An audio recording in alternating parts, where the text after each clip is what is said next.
सत्साहेब सब भगत आत्माओं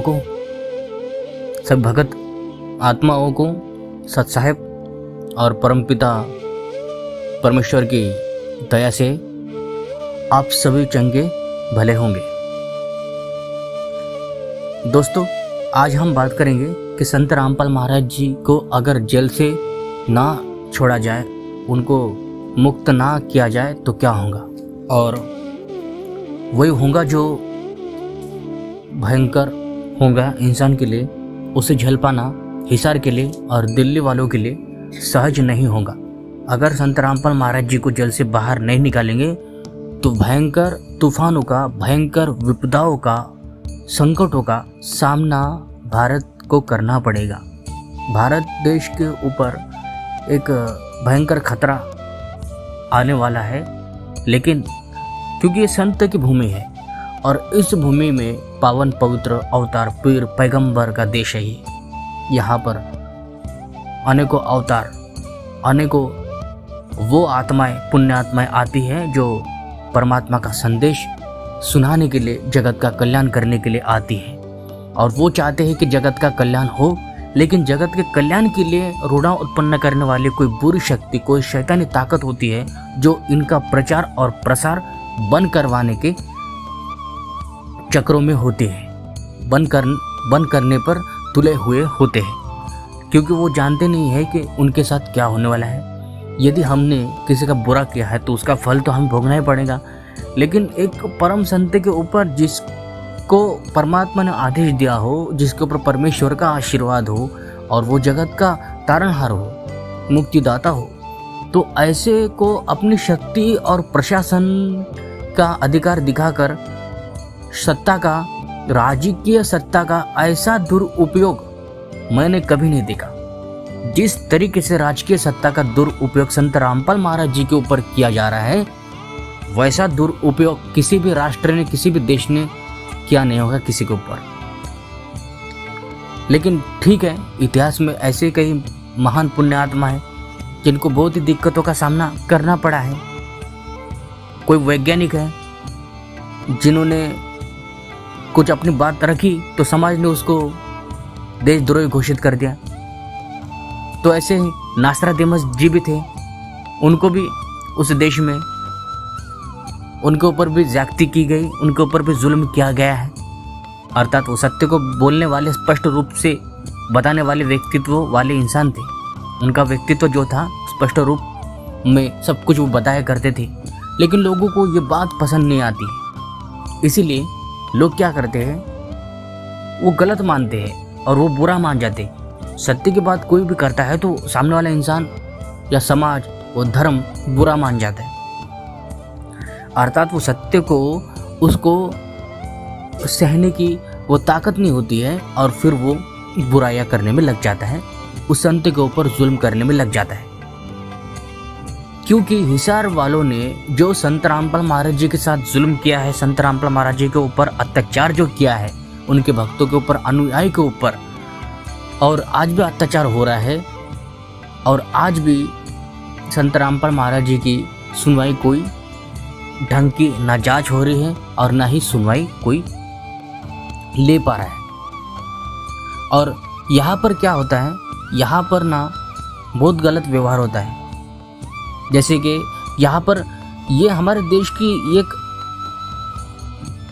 एक राज्य व्यवस्था इतनी घटिया स्तर की है, इतनी बेकार तरीके की है कि कोई भी ऐसा इंसान आपको नहीं मिलेगा। गिने चुने ही सब नहीं होते हैं वैसे, लेकिन बहुत सारे होते हैं वैसे भाई, सब नहीं होते। लेकिन मैं बोलता हूँ ना कि 90% लोग तो भ्रष्टाचारी है, पूरे भ्रष्टाचारी और बेईमानी, लूटमारी, पैसा लूटना, ठगना, लोगों का पैसा लूटना, लोगों को ठगना, लोगों को बेवकूफ़ बनाना, ये इनका काम है। और 90% लोग ऐसे हैं और 10% ही अच्छे हैं। अब अच्छे वो 10% को हम मिल पाते हैं या नहीं,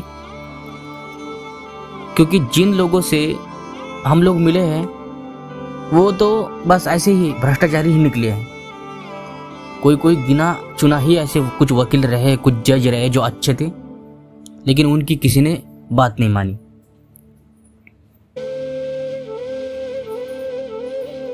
यदि प्रलय, महामारी, विपदा, संकट इन सब को रोकना चाहते हो तो संत रामपाल महाराज जी को छोड़ना अति आवश्यक हो गया है आज के समय में। संत रामपाल महाराज जी को यदि छोड़ नहीं दिया इन लोगों ने तो फिर ये प्रकृति ऐसा तांडव मचाना शुरू करेंगी कि आप नहीं समझ पाओगे और संभलने का मौका भी नहीं किसी को मिलेगा। और राजकीय सत्ता का ऐसी खाल उतार दी जाएंगी राजकीय सत्ता के अपने आप ही। तो कोई भी एक अच्छी तरह से संसद भवन में कोई भी विचार विमर्श नहीं कर पाएगा ढंग से। कैसे हमला होंगे, कैसे विपदा आएंगे, कोई अड़चन आएंगी, कोई परेशानी आएंगी जो उनके ऊपर आफत आएंगी और ये कुदरत का मार होगा। क्यों? क्योंकि राजकीय सत्ता का दुरुपयोग करने वाले जो भेड़िए लोग हैं, जो बैठे हैं राज सत्ता में और ये समझ रहे हैं कि एक संत को जेल में रखकर हमने उसका ज्ञान दबा दिया है, हमने उसके प्रचार को रोक दिया है, तो भाई आप गलत फहमी में हो। गलत धारणा अपने दिमाग में मत पाल रखना। ये गलत बात अपने दिमाग में ऐसे बिठा मत लेना कि आपने किसी संत को जेल में डालकर उसका प्रचार बंद करवा दिया हो। नहीं, मैं आपसे एक बात बोलना चाहता हूँ कि जैसे नास्त्रादिमस जी, फ्लोरेंस, जितने भी भविष्य वक्ताओं ने आने वाले समय के लिए 2024 के लिए या 2025 के लिए जो समय रखा है, जो तारीख तय की गई है कि इन दिनों में, इन वर्षों में और इस सदी में जो कुछ भी होने वाला है, लगभग आज से 500-600 साल वर्ष पूर्व ही घोषित किया गया था। नास्त्रादिमस जी ने पहले ही 600-500 साल वर्ष पूर्व ही बता दिया गया था स्पष्ट रूप से कि क्या होने वाला है और बिल्कुल वैसा ही घटित होता ही गया और आज भी हो रहा है। और लोग आज भी जान रहे हैं कि नास्त्रादिमस जी की भविष्यवाणी कितनी सटीक है और कितनी सत्य साबित हुई है। लेकिन कुछ ऐसे भविष्यवाणी थी जो बिल्कुल खतरनाक थी और 2024 के लिए या 25 के लिए वो खतरनाक साबित हो सकती है। यदि हम लोगों ने अपने व्यवहार को सुधारना नहीं किया, यदि हम नहीं सुधरते हैं विचारों से, व्यवहारों से, कर्म से, गुणों से, और जब लगे परमेश्वर के हम निकट नहीं आते, परमेश्वर की भक्ति नहीं करेंगे, परमेश्वर का नाम नहीं जान लेंगे, तब तक कोई भी चैन से अपने जीवन को नहीं जी पाएगा। क्योंकि इनको लग रहा है कि आप भी मस्त खा रहे हैं, पी रहे हैं, सभी लोग जी रहे हैं। संत रामपाल महाराज जी जेल में है, किसी को कुछ नहीं हो रहा है। तो भाई ये खामोश वाला विपदा संकट है, क्योंकि विपदा और संकट जब आती है तो बड़ी खामोशी छा जाती है। लोगों को ये लगता है कि कुछ हो ही नहीं रहा है, लोगों को ऐसा लगता है कि कुछ होने वाला नहीं है, ये तो बस ऐसे ही लिख रखा है किसी ने अपने मनोरंजन के लिए। कोई ये मानता है कि नास्त्रादिमस की जितनी भविष्यवाणी है ऐसे ही किसी ने लिख रखी है। लेकिन भाई आप नहीं जानते हो कि भविष्यवाणी क्या होती है।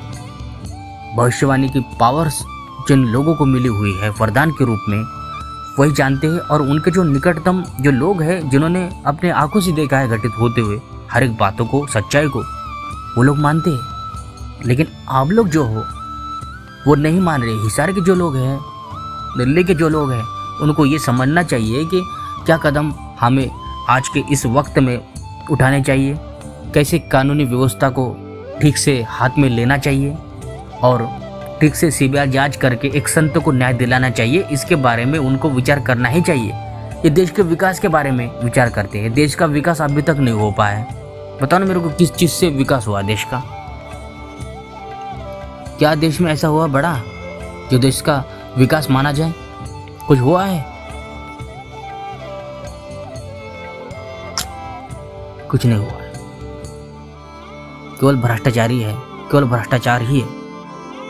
आज भी हमारे देश में केवल भ्रष्टाचार ही है और इन भ्रष्टाचारियों के कारण संतों के ऊपर अन्याय है और संतों की सुनवाई नहीं हो रही है, जमानत की सुनवाई नहीं हो रही है। कितने केस, लाखों केस के फाइल ऐसे बंद रखे हैं इन लोगों ने और किसी को कोई न्याय नहीं मिल पा रहा है। क्यों?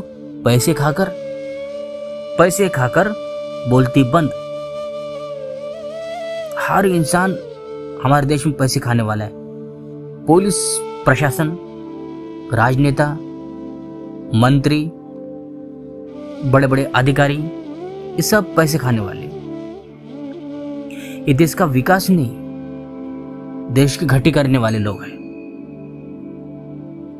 देश के विकास करने वाले जो लोग होते हैं वो कभी भी ना ही यहाँ के नागरिकों की, व्यक्तियों की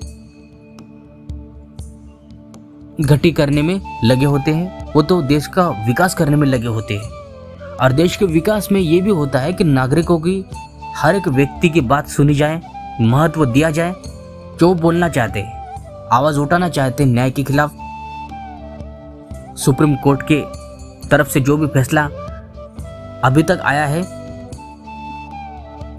क्योंकि भक्तों ने काफी सबूत दिए हैं और काफी प्रूफ के साथ बातें दी है, इसीलिए वो छोटी छोटी जो केस की फाइल उनके ऊपर लगी थी, जो छोटे छोटे आरोप जो संत रामपाल महाराज जी के ऊपर जबरदस्ती तरीके से लगाए गए थे, वो बरी पाए गए सब में।